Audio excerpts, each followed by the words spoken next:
Greetings.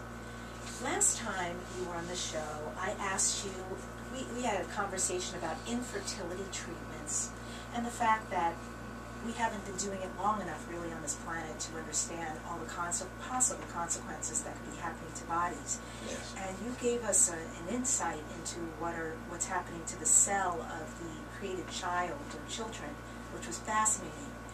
I would like to take that a step further and ask you, for women who undergo this extreme treatment with the hormonal shots and the months or years of infertility treatments, is there any damage or consequence to the female body down the road?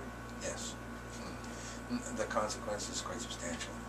It is a consequence that will eventually literally kill the body.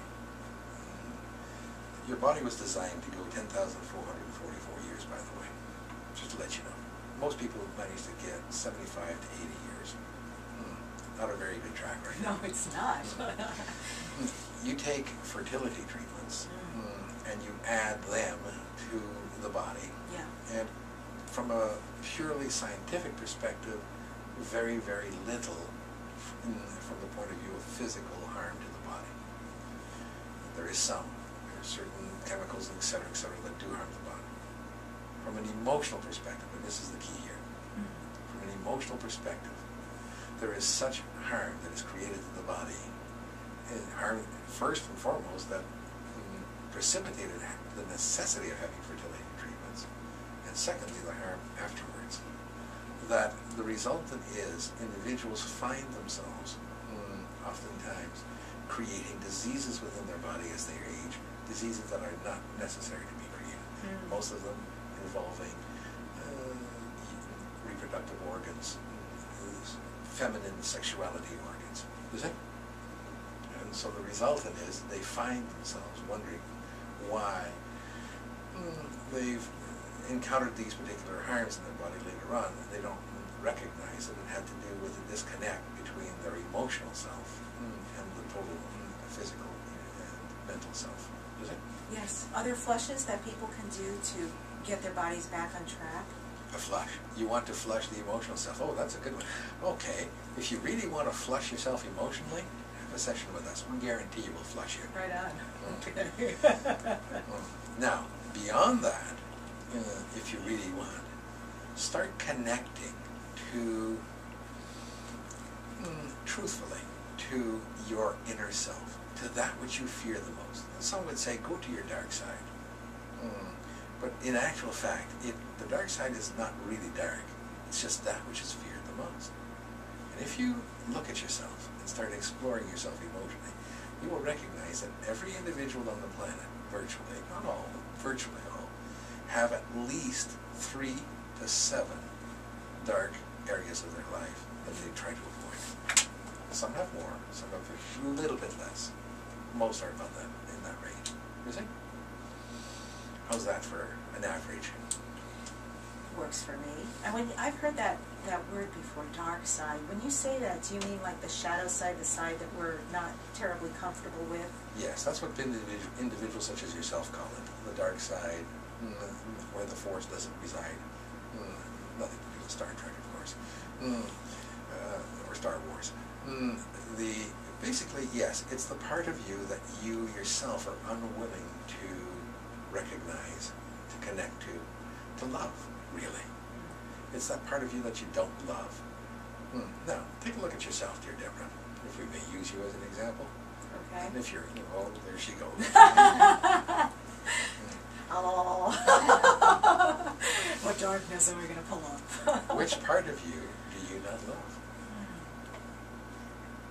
Well, so apropos to my opening and to everything you said, I do not love the fearful piece of me. How will you ever get past the fear if you cannot love that you are yourself fear? You are everything. You're separating that fearful part of you and keeping it over there. Hey, go on, over there. I don't want to talk to you. You go over there. Hide from me. And it's a battle, isn't it? Yes. Because it keeps wanting to come back and say, hey, look at me, look at me. That fearful part is nothing more than the little girl inside of you that says, I just need to be hugged. I need to be loved. That's all it is. There's a little girl inside of you that you're disconnecting with, that you're pushing away, and she just wants to be truly just loved. Now, why can't you do that? Imagine what would happen if you loved that part. Would the fear be so intense? Would it be so in your face all the time? Or would it just say, maybe you should watch this? I so understand what you're saying. I really do. In fact, that's sometimes how I've gotten myself through.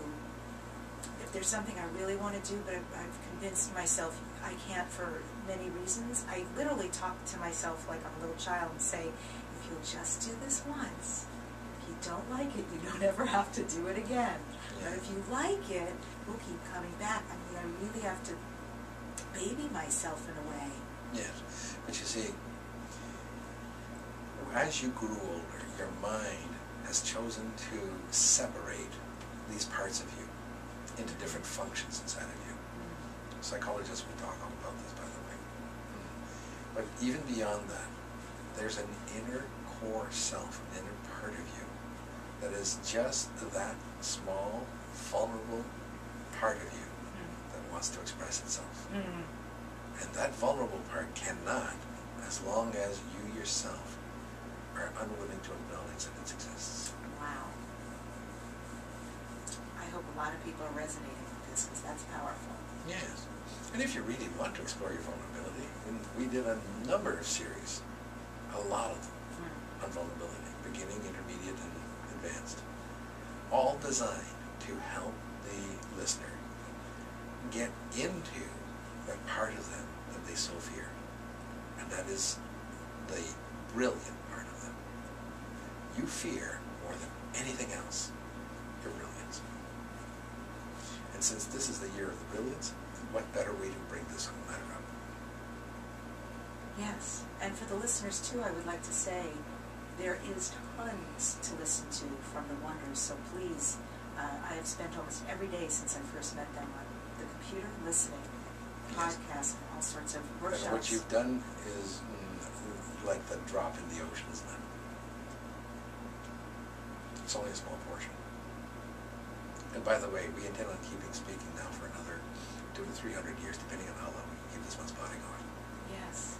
So I guess everyone in this room needs to live a little longer than we had anticipated, so we can be here with you. Well, 85 years is just not going to do it, is it? Right. We got to set a higher bar. Of course. Now, imagine if you set the higher bar. Is it possible? Of course it is. Is it probable? Absolutely. In order to do so, you would have to shift a lot of your lifestyle, wouldn't you? Yes. The first thing you'd have to shift is your vulnerability.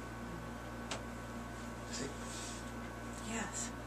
If you really want to live long and prosper, so to speak, as Spock would say, you must literally shift your fear of yourself.